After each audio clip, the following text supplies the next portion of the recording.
You said, does your thinking create your environment, or does your environment create your thinking? Which I thought was really, really interesting.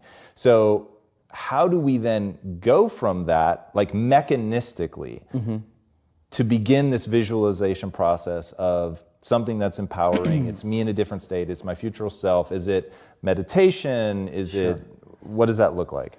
If you're not being defined by a vision of the future, then you're left with the old memories of the past, and you will be predictable in your life.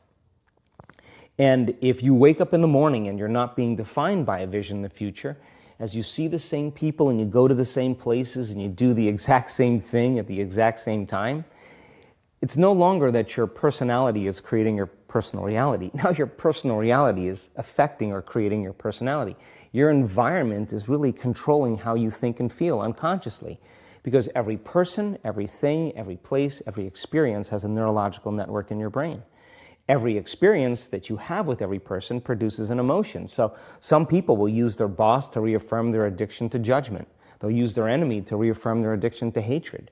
They'll use their friends to reaffirm their addiction to suffering. So now they need the outer world to feel something. So to change then is to be greater than your environment, to be greater than the conditions in your world. And the environment is that seductive.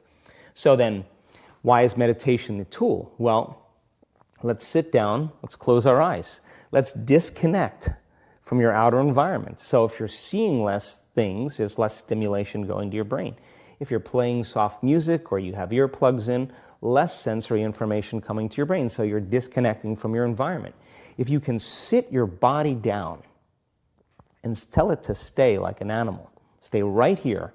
I'm going to feed you when we're done. You can get up and check your emails. You can do all your texts. But right now, you're going to sit there and obey me. So then, when you do that properly, and you're not eating anything or smelling anything or tasting anything, you're not up experiencing and feeling anything, you would have to agree with me that you're being defined by a thought, right?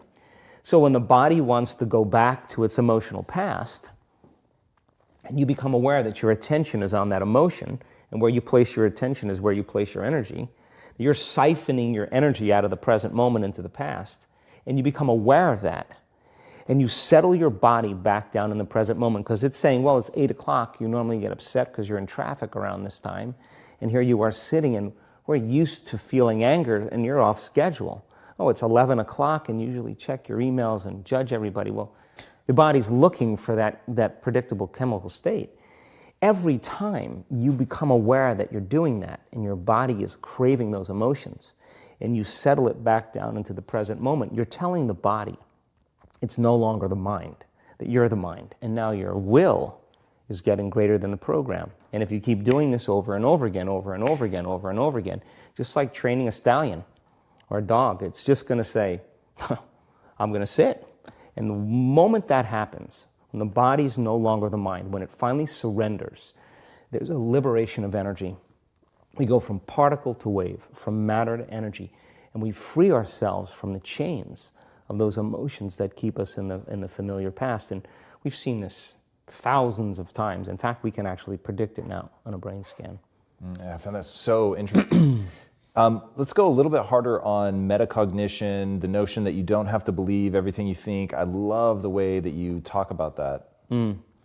Yeah, we have a huge frontal lobe, and it's 40% of our entire brain.